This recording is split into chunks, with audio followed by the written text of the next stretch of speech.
é o neurologista Ivo Marchioro, que está aqui com a gente. Tudo bom, Ivo? Tudo bem. Boa tarde. Afinal de contas, a cefaleia, que são esses tipos variados de dor de cabeça, quais são esses tipos e como que eu os identifico? Na realidade, cefaleia é o termo técnico para dor de cabeça. Não importa qual tipo, se é uma dor mais leve, uma dor mais intensa, crônica, que se repita, o termo é a cefaleia, né? Nós vemos no consultório os pacientes preocupados, será que eu tenho a cefaleia ou tenho uma dor de cabeça? É a mesma coisa. Existem, na realidade, muitos tipos de dores de cabeça, né? A gente pode dividir, basicamente, as dores de cabeça em dois tipos, que nós chamamos, na realidade, aí de primárias e secundárias.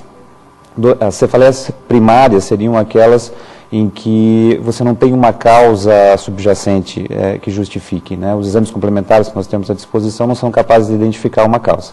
O tipo mais comum é a enxaqueca, né, mais conhecido. Existem outras formas, como cefaleia tensional, alguns outros tipos específicos de dor. E cefaleias secundárias seriam aquelas em que você tem uma causa identificável, né? Então, o indivíduo bateu a cabeça, começou a ter dor de cabeça, você faz uma tomografia e ele tem um coágulo, por exemplo, um hematoma. Também há muitos tipos aí com diversas causas na realidade. E é mais ocorrente nas mulheres do que nos homens a dor de cabeça ou não? É um geral, na verdade? Se você pegar o conjunto de todas as dores de cabeça, provavelmente isso vai ser igual entre homens e mulheres.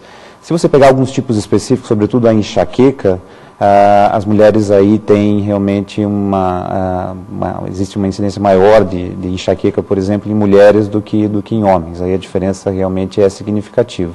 Mas se você for pegar todos os tipos de dor de cabeça, não fica igualado. Fica mais ou menos igual. Certo, e enxaqueca, como que ela aparece? O que é enxaqueca em si?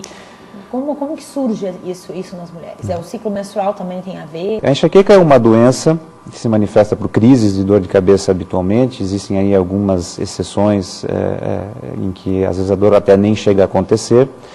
E realmente assim, os hormônios femininos, o estrógeno sobretudo, tem uma importância bastante grande e faz com que nas mulheres, provavelmente, a incidência seja bem maior.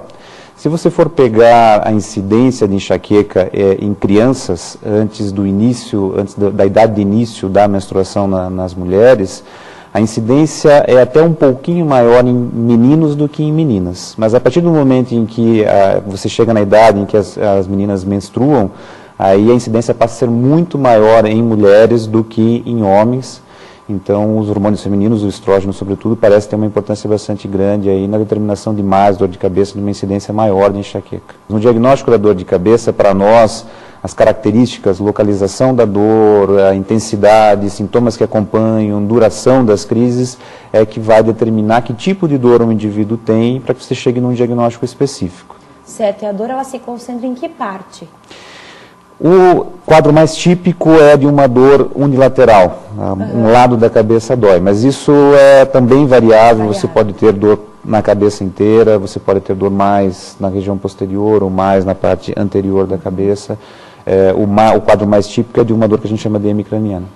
Existe algum tipo de ingrediente alimentar que a gente deva excluir da nossa alimentação para evitar a dor de cabeça ou, no caso, a enxaqueca? A enxaqueca. Classicamente, o chocolate e o queijo eram eu vi muito culpados, falar que o exatamente. E o queijo era algo que provocava. Isso é um pouco relativo, assim.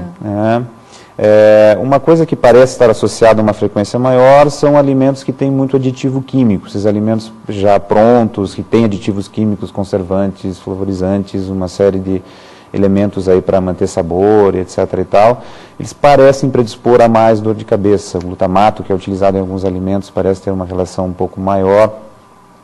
Em alguns pacientes, leite e derivados parecem predispor a mais dor, então aí entra o queijo, muitas vezes até o próprio chocolate. A cafeína pode predispor a mais dor quando consumida em grande quantidade. Alguns alimentos aí têm maior quantidade de cafeína, né? O próprio café, chá preto,